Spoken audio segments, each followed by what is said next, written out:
Assalamualaikum warahmatullahi wabarakatuh. Siang ini kita coba memberi pendapat hukum, memberi gambaran hukum. Bisa tidak perdata menjadi pidana? Oh, serem. Jadi bisa tidak orang yang sudah membuat perikatan menjadi pidana? Dasar perjanjian itu 1338, 1320. Jadi apabila dua-duanya sudah sepakat, mereka menjadi undang-undang. Tidak bisa juga apabila sudah ada kesepakatan dibatalkan sepihak, harus melalui pengadilan. Tadi pertanyaan awal, bisa nggak sih Pak jadi pidana? Bisa saja kalau ada unsur-unsurnya pidana. Contoh pemaksaan, contoh kekerasan. Gimana ya dengan ada perjanjian itu dipaksa, ditekan, pakai ancaman, nah itu masuk pidananya bisa. Nah, tapi kalau tidak ada itu tidak bisa, karena keperdataannya dibatalkan, tidak bisa sepihak, dibatalkan melalui pengadilan. Walaupun bisa juga tidak dibatalkan di pengadilan, kesepakatan lagi, buat perjanjian awal lagi, buat perjanjian yang kedua. Nah, di dalam perjanjian yang kedua dimasukin bahwa dengan adanya perjanjian ini tidak berlakunya perjanjian yang sebelumnya. Jadi bisa tidak perjanjian jadi pidana, bisa saja.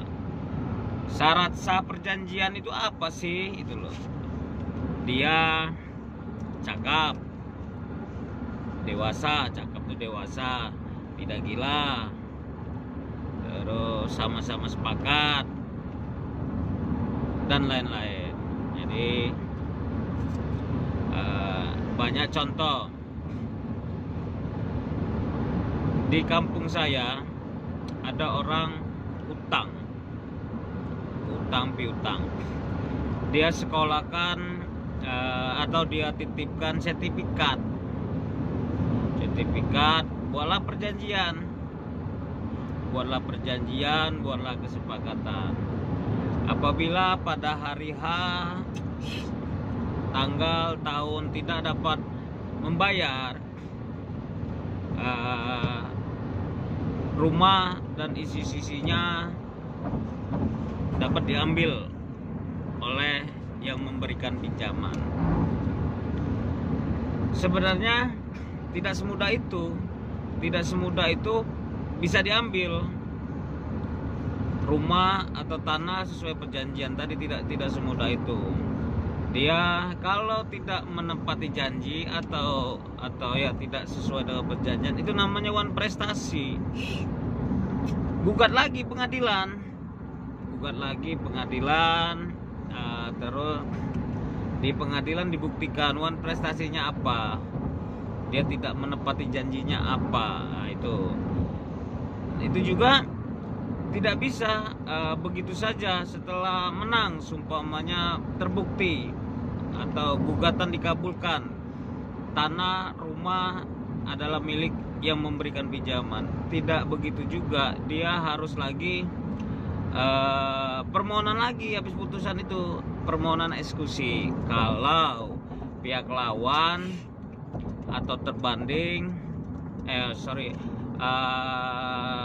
tergugat tidak banding, karena upaya-upaya hukum banyak. Habis tingkat pertama pengadilan negeri kalah, ada lagi tingkat kedua banding, ada lagi kasasi, ada lagi PK. Jadi nggak semudah itu mengeksekusi, karena yang dapat mengeksekusi itu adalah pengadilan, bukan orang, bukan perorangan. Jadi itu tadi bisa pidana, bisa kalau dia melakukan kekerasan, ancaman dan lain-lain. Jadi khususnya Lampung Tengah, berhati-hatilah pinjam meminjam, berhati-hatilah minjam sama yang tidak berbadan hukum. Lebih baik pinjam di bank, pinjam dengan jelas. Koperasi juga diperbolehkan juga, tapi yang mempunyai badan hukum. Oke, itu aja mungkin pendapat hukum dari saya, Tony Sastrajaya, Lampung Tengah. Sukses ya, Sukraik. Assalamualaikum warahmatullahi wabarakatuh.